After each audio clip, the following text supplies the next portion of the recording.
muracyumva radiyo ijwi ry'Amerika ivugira i Washington DC mu Kirundi n'Ikinyarwanda. Banywanyi inshuti zacu mwiriwe neza. Mu Burundi muradukurikira ku mirongo migufi metero 19 na 22, naho mu Rwanda turi kuri FM 104 n'ibice bitatu no kuri FM 88 n'ibice bitatu. Mu Rwanda virusi ya corona yihinduranyije yitwa Delta yarahageze. Tukaba tugeze hejuru y'150 banduye kubantu 100 yavuga basuzumwe mu gihe cy'ibyumweru bibiri, yerekana ko ubwandu bwariyongereye cyane mu gihe gito. Uyu ni Minisitiri w'Ubuzima w'u Rwanda Dr Daniel Ngamije. U Rwanda rwatangiye kandi kohereza abasirikari kurwanya iterabwoba muri Mozambique. Perezida wa Uganda Yoweri Museveni ariyama abavuga ko yitabye Imana. Naho muri Afurika y'Epfo urukiko rwanze gusubika igifungo cy'uwahoze ari perezida wa Repubulika Jacob Zuma. Izi ni ingingo z'ingenzi z'amakuru, ntimujye kure kandi mbahaye ikaze. Muri kumwe na Thomas Kamilindi.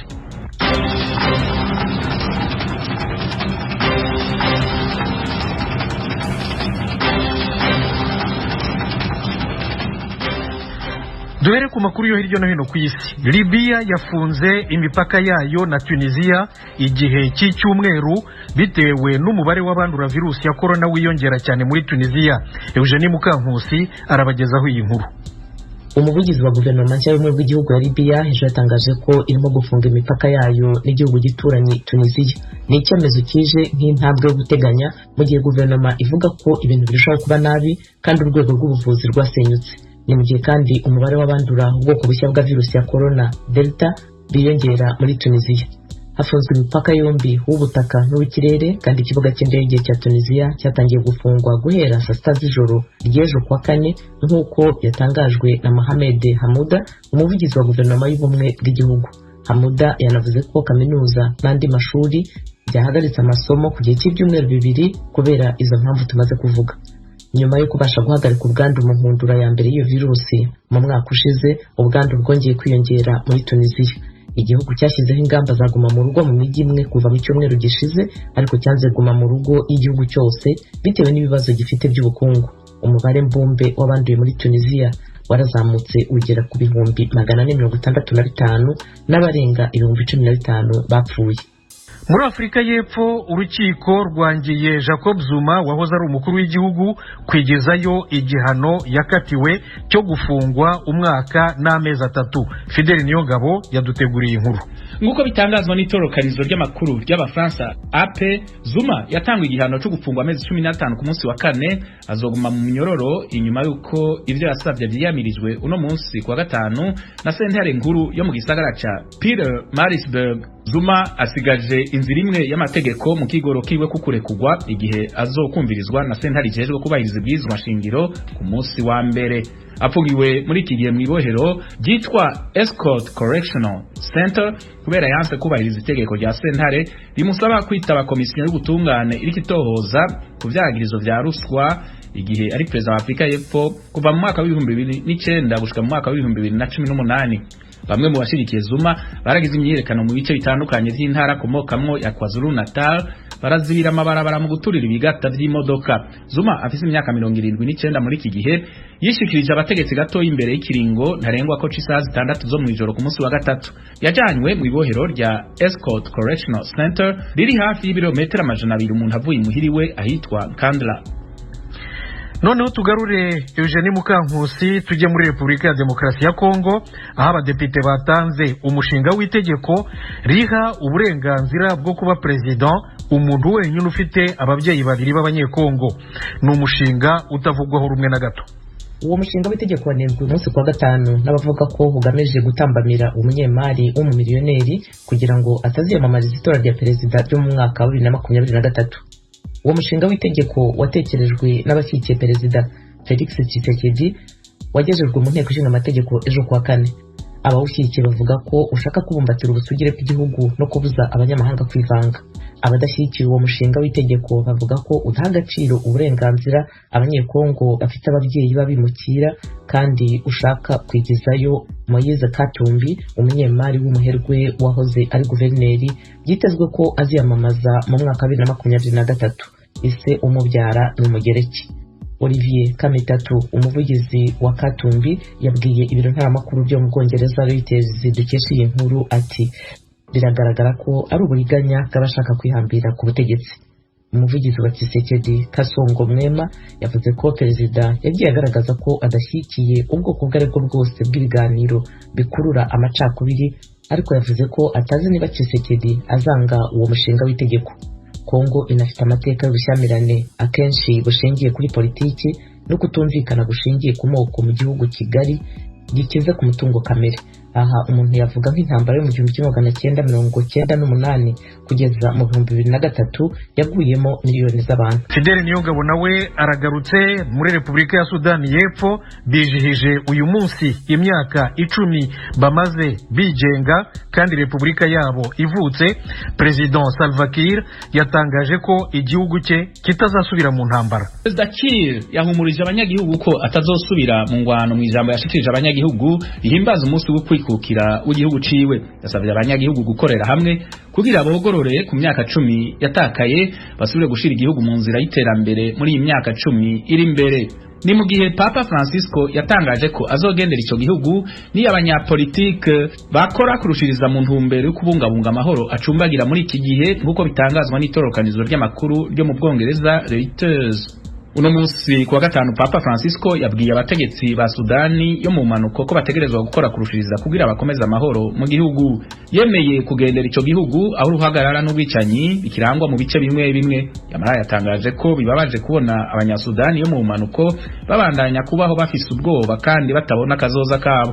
Perezida Salva Kiir n'umunyapolitike bahiganirwa ubutegetsi Riek Machar hamwe n'abandi banyapolitike bo muri Sudani yo mu manuko igizwe hanini n'abakristo barakiwe Vatikano mu mwaka wa 2019, aho Papa Francisco yabasavye kudasubiza igihugu mu ngwano. Leta zunze ubumwe za Amerika yagejeje kuri leta ya Afghanistan imfashanyo z'inkingo za COVID-19 miliyoni 1.4 Eugene Mukankusi aragarutse. N'inkingo za Johnson & Johnson zizagezwa muri Afghanistan mu byiciro bibiri muri uku kwezi, nk'uko bivugwa mu itangazo ry'ikigega cya ONU cyita ku bana UNICEF. Icyiciro cya kabiri cy'inkingo z'imfashanyo y'Amerika zizatangwa binyuze mu mugambi rusange COVAX, kizatuma zose hamwe ziba miliyoni 3,300,000 nk'uko UNICEF ikomeza ibivuga. Imfashanyo y'inkingo ya Leta Zunze Ubumwe za Amerika ije mu gihe ingabo z'iki gihugu zirimo kuva muri Afghanistan nyuma y'imyaka 20 y'intambara mu gihugu. Izo nkingo ziri mu mugambi wa Perezida wa Amerika Joe Biden warahiriye kuzasangira inkingo miliyoni 80 ahanini binyuze mu mugambi COVAX. Hervé Ludovic Dodis uhagarariye UNICEF muri Afghanistan yavuze ko izo nkingo zihageze mu gihe zari zikenewe, aho igihugu kiri mu bibazo byaturutse ku bwandu bwa COVID-19 bwiyongereye. Kugeza ejo ku itariki ya 8 y'ukwezi kwa karindwi muri Afghanistan habarurwaga abantu banduye bwa mbere barenga 1,200. Ku itariki ya 21 y'ukwezi kwa gatandatu gushize habaruwe 1,853 nk'uko imibare yakusanijwe n'ibiro ntaramakuru by'Abongereza Reuters ibigaragaza. UNICEF ivuga ko abaturage ba Afghanistan batarenze 1/4 aribo bakingiwe. Eugene Mukankusi na Fidel Niyongabo murakoze kutugezaho ayo makuru yo hirya no hino ku isi. Nshuti zacu, muracyumva Radio Ijwi rya Amerika ivugira i Washington DC mu Kirundi n'Ikinyarwanda. Usibye ku maradiyo yanyu, turimo turavugira no kuri internet wa@radioyacu.voa.com no kuri YouTube na Facebook VOA Radio Yacu. Nyuma y'aka kaziki n'amakuru y'ibiyaga bigari. U Rwanda rwatangiye kohereza abasirikari n'abapolisi 1000 mu ntara ya Cabo Delgado gutera inkunga ingabo za Mozambique kurwana n'intagondwa za Kislam. Edi Rwema yaduteguriye iyi nkuru. Itangazo ryasohotse kuri site ya guverinoma, u Rwanda ruvuga ko ibiru bikoze ku busabe bwa leta ya Mozambique. Ibitero mu gace ka Cabo Delgado byatangiye mu 2017 ariko biza gukaza umurego mu 2020 ubwo izi ntagondwa za Kisilamu zigaruriraga uduce tw'intara turimo umujyi wa Mochimboa do Praia. Muri uyu mwaka izo ntagondwa nanone zigaruriye umujyi wa Palma nyuma y'ibitero byaguyemo abasivili, abandi bantu barenga 35,000 bava mu byabo. Umuvugizi w'ingabo z'u Rwanda Colonel Ronald Rwivanga yabwijwe rya Amerika ko ingabo z'u Rwanda zizafatanya n'iz'umuryango w'ibihugu byo mu majyepfo ya Afrika SADC kugira ngo bigarure amahoro muri Mozambique.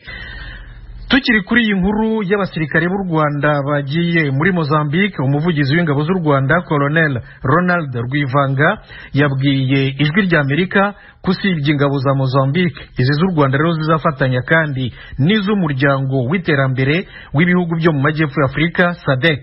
Yaganiriye na mugenzi wacu Venuste Nshimiyimana ukorera mu biro by'ijwi rya Amerika i Londres mu Bwongereza. Soherejwe ubutumwa bwo kubungabunga umutekano mu gace ka Mozambique kitwa Delgado muri Northern Province ya Mozambique. Nk'uko mubizi amaze imyaka 4 hari umutekano muke, hari ibikorwa by'iterabwoba bikorwaga n'abarwanya leta. So ku bufatanye na leta bumvikanye ko twabaha ubufasha mu buryo bw'ingabo zacu kugira ngo zibafashe kubungabunga umutekano. Bivuze se ko ingabo z'u Rwanda zigiye kujya ku rugamba zigahangana n'izo ntagondwa zigendera ku matwara ya Kisilamu? Turafatanya n'ingabo za leta za Mozambique. Ntabwo turiyo twenyine. Turafatanya nabo nk'uko mubizi na SADC nayo izohereza ingabo. So tuzaba turi benshi dufatanya kugira ngo tuhashe icyo kibazo. Bariya basirikare 1000 boherejwe ni igice cya mbere, hari ikindi kizakurikiraho cyangwa se ni bariya ntabandi bazajyayo? Ni bariya, ubwo ni bakenera ko twongera bazatubwira. Kenshi na kenshi ibihugu bihanganye na ziriya ntagondwa zigendera ku matwara ya Kisilamu bikunda kwibasirwa n'izo ntagondwa nyirizina. Nta mpungenge mufite nk'u Rwanda ko kujya kurwana nazo muri Mozambique bishobora kuzatuma namwe ziribasira? No, batari bwo bwa mbere turwana n'izo ntagondwa. Nyamurabizi muri Central Africa icyo kibazo cyari gihari. So ndumva dufite uburambe muri ibyo bibazo. So nta mpungenge dufite, ariko nibariye magingwa ya u Rwanda ni ibihe bihugu bindi u Rwanda rwoherejemo ingabo mu rwego rwo kubungabunga umutekano? Hari Central Africa, ngira ngo murabizi ko tumaze igihe. South Sudan naho tumaze igihe. Darfur mission irafu kurangira, ngo hari n'abatangiye kugaruka. So na Haiti hariyo advisor umwe, abandi barashe. So nubarizo major operations twaturimo. Colonel Ronald Rwivanga, umuvugizi w'ingabo z'u Rwanda, ndagushimiye cyane ku bw'aka kanya uhaye ijwi ry'Amerika. Murakoze. Tuvuge ibigwi ijwi ry'Amerika. Banywanyi b'ijwi ry'Amerika, bakunzi b'ijwi ry'Amerika, ku itariki ya 16 y'uku kwezi kw'indwi radio yanyu ijwi ry'Amerika izuzuza imyaka 25 yabagezaho ibiganiro mu Kirundi no mu Kinyarwanda. Amakuru yizewe y'imamo agasa n'imitima. Ijwi ry'Amerika ni isabukuru twifuza ko mwese mutwumva iminsi yose mugiramwo uruhara ruboneka, haba mu biganiro twakora kuri uwo munsi cyangwa ibyo twazibandaho mu yindi myaka 25 izakurikiraho. Iyi sabukuru nimwe tuyikesha, turayisangiye. Dusangira ijambo, dushaka agasaro kaburaga, muri sanga ijwi ry'Amerika. Tubasabye kutugezaho ibyifuzo n'ibitekerezo byanyu, mwabyohereza kuri adresi yacu ya email radio-yacu@gmail.com cyangwa se mwabishyira ku rubuga rwacu rwa Facebook VOA Radio Yacu. Murakarama. ibyo dukora byose nimwe dushyira imbere ijwi ry'Amerika. Ijwi ry'Amerika. Tukiri mu Rwanda, leta iratangaza ko virusi ya corona yihinduranyije yitwa Delta yageze mu gihugu. Asumta Kaboyi aratubwira ibindi. Mu kiganiro Minisitiri w'Ubuzima yahaye radiyo Ijwi ry'Amerika kuri uyu wa gatanu, Minisitiri Ngamije yasobanuye ko mu bipimo bafashe byagaragaje ubundi bwoko bwa COVID-19 bwageze mu gihugu. N'ubusanzwe dukora ubushakashatsi mu gukurikirana ngo tumenye ubwoko bwa virusi ya COVID-19 buhari mu gihugu. Twafashe ibipimo biza kutugaragarira ko ubwoko bwa COVID-19 Delta variant cyangwa se ni ubwoko bwiyuruye bwa COVID-19 bwitwa Delta. Twabonye mu bipimo twasuzumye ku bipimo 36 twasuzumye, 67 bari bafite uriya bwoko bwiyuruye bwa Delta. Abandi 10% bari bafite South Africa variant, abandi 10 bafite California variant. Bakiya nibo barafite ubwoko busanzwe. Minisitiri w'Ubuzima Dr Ngamije yasobanuye ko iyi ndwara ifite ibimenyetso nk'ibya virusi yabanje, gusa yumvikanisha ko bamwe baza bavuga ko bafite umutwe ukabije, bakakubwira ukuntu baba bananiwe cyane, inkorora ikabije, ariko igikomeye kurushaho nuko abenshi bahura n'ikibazo cyo guhumeka bigoranye. Kugeza ubu Minisiteri y'Ubuzima isobanura ko mu mibare y'abantu barwaye COVID-19 bagera ku 15, abarenga 14,000 barwariye mu ngo zabo. Minisitiri Ngamije agasobanura ko aba bagiye gushyirirwaho umwihariko kugira ngo badakomeza gukwirakwiza ubwandu mu baturanyi babo. Ko biragoye kugira ngo umuntu abari mu rugo, umugabo n'umugore n'abana, umwe yandure usanga abandi ari bazima. Akenshi usanga hari abandi. Ubwo rero icyo tugiye kongeramo ingufu ni ugusuzumira abantu hafi y'aho batuye. Ubushobozi bukagezwa ku kagari, noneho nimusanga muri bazima mu muryango mwese mukomeza akazi kanyu. Niba muri mwe hari abarwaye, ubwo birumvikana yuko abarwayi bagomba bagomba kwiheza, bagahezwa mu muryango kugira ngo batanduza abandi. Kuko indwara irakaze. Ushobora kuba ufite umuntu umurwaye w'umwana se n'urugero, ariko ufite ababyeyi bakuze bafite na ziriya ndwara dukunda kuvuga zituma umuntu aremba akaba yanapfa. Igomba gukorwa n'iki? Kuko ngo uwo mwana niba arwaye, ababyeyi bagomba kureba ukuntu atabanduza. Ubu bwoko bushya bwa COVID-19 bwateye abatari bake ubwoba, cyane cyane abatuye mu mujyi wa Kigali, ariho hasigaye hagaragara imibare iri hejuru cyane y'abagenda bandura umunsi ku munsi. Ubwo ni bwinshi cyane kubera ko iyi COVID iri kwandura mu mwuka, ntawapfa kumenya ati yarayirwaye, none no kwirinda birakomeye. Udupfukamunwa ni intera, ariko ni ukwirinda bikomeye cyane. Birakomeye cyane kuko kumva umuntu wabonaga agenda mugenda ukayakona ukumva ngarapfuye yishwe na COVID, niwamenye ukuntu iri gufata abantu. Birakabije cyane, dufite ubwoba bukomeye pe. Minisitiri Ngamije asobanura ko bitewe n'uko abanyarwanda bamwe batuye, hari aho bizaba ngombwa ko urugo rwose rwashyirwa muri guma mu rugo, bitewe n'uko hari umuntu umwe cyangwa babiri basanze muri urwo rugo yaranduye COVID-19. Hari abantu badafite amazu yisanzuye ku buryo wavuga uti hari urw'inyagamburiro uwanduye ashobora bakaba bamuheza neza. Hari aho usanga bizaba ngombwa ko urugo rwose ruguma mu rugo abarugize, ndetse n'igipangu cyose, kuko hari gusanga abantu batuye mu gipangu ariko basangira ibintu byinshi, basangira ivomero ry'amazi, toilette n'ibindi. Ugasanga niba muri icyo gipangu hari uwanduye 2-3, n'abandi nitubasuzuma uzasanga cyangwa nabo nibwo bafatiye mbere bakaza kwisuzumisha, uzasanga muri bo hari abafite ubwandu. Igisubizo rero kikaba kuvuga ngo bose bagume mu rugo, ariko leta ibafashe kubyibanze. Wasanga ari ibipango byinshi mu gace kanaka, mu mudugudu uyu n'uyu cyangwa mu kagara kanaka, nako bari kose bibaye ngombwa tukaba twagafunga. Niho tugana, nibwo buryo buri kunozwa kugira ngo iki cyorezo turebe ko twagihagarika, bitabaye ngombwa ko dufunga umujyi wose. Mu bipimo yarayishyize hanze kuri wa kane, Minisiteri y'Ubuzima ivuga ko abantu 45,950 ari bamaze gusuzumwamo COVID-19 kuva yagera mu gihugu, harimo 30,191 bamaze gukira, abakirwaye baragera ku 15,238, abamaze guhitanwa n'iyi ndwara bo baragera kuri 521, barimo bagera kuri 80 bapfuye mu minsi 8 y'uku kwezi kwa karindwi gusa. Assumpta Kaboyi, Ijwi ry'Amerika, i Kigali.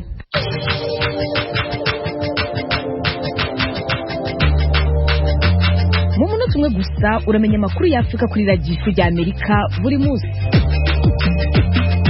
Kurikira video y'umunota umwe ku Ijwi ry'Amerika. Ni ku rubuga rwa Facebook rw'Ijwi ry'Amerika. Adresi ni VOA Radio Yacu. Video y'umunota umwe gusa, inkuru nyamukuru kuri Afurika. Radio Yacu. Perezida Yoweri Museveni yaraye yiyamye abakwirakwiza amakuru ku mbuga nkoranyambaga bavuga ko yapfuye, ndetse ko n'umuhungu we Lieutenant General Muhoozi Kainerugaba arwariye i Nairobi muri Kenya. Yabivuze mu ijambo yagejeje ku gihugu cye amaze gushyiraho abaminisitiri bashya. Umunyamakuru w'Ijwi ry'Amerika muri Uganda, Ignatius Bahizi, arabitubwira neza mu kiganiro yagiranye na Venuste Nshimiyimana. Ni koko ayo makuru y'impuha ahashize ikintu cy'icyumweru cya kabiri tuyabona hererekanywa ku mbuga nkoranyambaga ndetse no ku binyamakuru bimwe bikorera kuri internet, ariko tutamenya aho biherereye, avuga ko Perezida Museveni yapfuye, ndetse babanje kwandika ko indege y'akajugujugu bakunda gukoresha ngo bayibonye muri Kenya, ariko muri icyo gihe akaba yaramaze nka kabiri atagaragara mu mujyi. Hanyuma ayo makuru akomeza agenda ahererekanywa ku buryo Perezida Museveni hari ahantu aherutse kuja mu gihugu, imbere mu gihugu abantu baramubaza kuko twumvise se ko wapfuye bite kandi kuri aha ngaha. Akaba rero ariyo mpamvu Perezida Museveni nimugoroba ubwo yaganiraga n'abaminisitiri be yagikomojeho avuga ko abantu barimo kugenda bakwirakwiza ayo makuru y'ibinyoma ko yapfuye, atazi intego yabo nicyo bashaka kugeraho. Anavuga ko nubwo bidateye atari icyo biteye ari ntacyo bitwaye umutekano w'igihugu, ariko ko ari ngombwa kumenya abari bo nicyo bagendereye kugeraho nk'uko yabyivugiye hano mu ijwi rye. Another problem we need to solve, I don't think it is a security problem, but it is an idiotic problem. Ikindi kibazo dukwiye gukemura, nubwo nibwira ko atari ikibazo cy'umutekano ariko ari ikintu cy'ubuswa, ni ibinyoma byandikwa ku mbuga nkoranyambaga. Izo mbuga zimaze igihe zandika ngo Museveni yarapfuye. Mperutse kuja ahantu abantu bambonye barikanga, baratangaye nk'uko imbuga nkoranyambaga zari zarababwiye ngo narapfuye. Ngira ngo abashinzwe umutekano bakwiye gushaka uburyo bakemura icyo kibazo, bagashaka inkomoko y'ayo makuru y'ibihuha, kuko ahungabanya abantu mu bitekerezo kandi akabatera igihe. Abantu nk'aba bakwirakwiza ayo makuru y'ibihuha bagomba gukurikiranwa bagafatwa, kandi baba bari hanze y'igihugu tukabamagana. If you are in Europe, then we denounce you. Ignatius Bahizi, n'ubwa mbere aho muri Uganda Perezida Museveni yandikwaho amakuru ya bene ako kageni? Mu by'ukuri hano muri Uganda ntabwo byari byakabumvikanye ngo abantu bandika haba ku mbuga nkoranyambaga cyangwa babyivugira ubwabo ko Perezida Museveni yaba yapfuye, ahubwo n'ikindi yakomojeho cyatangaje cyagenagenderanaga n'iyo nkuru yo y'ibihuha ngo nuko ngo n'umuhungu we ngo yararwaye ameze nabi ari mu bitaro i Nairobi muri Kenya, ariko nabyo ibyo byose akaba ari ibinyoma, kuko n'umuhungu we uherutse kugirwa umukuru w'ingabo zirwanira ku butaka ejo bundi yararimo guhabwa ako kazi ku mugaragaro ahari ari muzima. Bivuze ko rero ari ibintu bisa nk'ibitangaje, ariko kandi nakubwira ko atari ubwa mbere abayobozi bakomeye abakuru b'ibihugu mu bihugu bitandukanye no mu karere bavuzweho ayo makuru y'ibihuha bavuga ko ngo bapfuye, amakuru akagenda ahererekanywa ku mbuga nkoranyambaga. Ubwo rero ngibyo nk'uko Perezida Museveni abivuga, ni ngombwa byaba ari ngombwa hari kumenya yenda abo bantu bakwirakwiza ayo makuru n'intego baba bafite. Ignatius Bahizi, Perezida Museveni kandi yagarutse no kwikomeretswa arashwe ry'uwahoze ari umukuru w'ingabo za Uganda General Katumba Wamala. yabivuze wiki?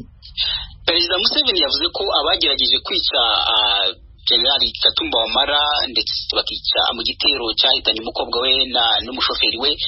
Bamwe muri bo bamaze gufatwa kandi ko barimo kubaha amakuru meza arimo kugeza abashinzwe umutekano ku bandi bafatanyije icyo cyaha, kandi akaba ari ikipe nini y'abantu bamwe ngo bari imbere mu gihugu ariko ubakuriye akaba ari mu mutwe wa ADF muri Congo, kandi n'aba bafashwe gukurikije Perezida Museveni ngo bamwe barasanzwe bakorana n'uwo mutwe wa ADF urwanya ubutegetsi bwa Uganda. Ndibutse ko mu kwezi gushize wahoze ari umugaba w'ingabo za Uganda General Katumba Wamala yaje kugabwaho igitero n'abantu batari bazwi bakamurasa mu modoka ye, ariko agakira agakomereka akarokoka, ariko icyo gitero kigahitana umukobwa we hamwe n'umushoferi. Rero igipolisi n'abandi bashinzwe umutekano muri Uganda bahise bashaka abantu bakoze icyo gitero. Mu cyumweru gishize akaba twarabonye polisi yerekana abagabo 3 bafashwe ndetse ngo babashanze mu nzu bari bishemo atari kure cyane hafi n'umujyi wa Kampala. Bagiye kubafata, umwe muri bo agerageza kurwanya igipolisi, agerageza kurasa igipolisi, nuko igipolisi kiramurasa kiramwica, nuko gifataho 3 baje kwemera ko bari muri icyo gikorwa. Ndetse n'amavideo yagaragaye nyuma y'icyo gitero yafashwe n'amakamera yo ku mihanda, bagiye kubyerekana berekana ko bamwe muri abo bafashwe ari nabo beyemera ko ari bamwe bari muri ayo mavideo. Hanyuma batanga makuru ku buryo abantu bamaze gufatwa barenga ku 10. Amakuru batanze akaba yaratumye igipolisi gifata abandi bari banahishe izo mbunda bakoresheje. Ubungubu urutonde rw'abarimo gufata akaba rurimo rugenda kwiyongera, kandi ukurikije Perezida Museveni n'uko igipolisi bivuga, abo bantu bamwe muri bo bari basanzwe bakorana n'umutwe wa ADF, umutwe w'abarwanyi ba Kisilamu bakorera muri Kongo ariko barwanya ubutegetsi bwa Uganda, kandi bamwe muri bakaba bari baritanze mu butegetsi bwa Uganda bakababarirwa, ariko akaba barasubiye muri ibyo bikorwa. Ukurikije rero umutekano, abashinzwe umutekano muri Uganda batubwira ko umukuru w'aba bantu w'aka gatsiko kari muri Kampala karimo kugenda karasa abantu we atari yaboneka, ariko bafite amakuru ko yasubiye muri Kongo.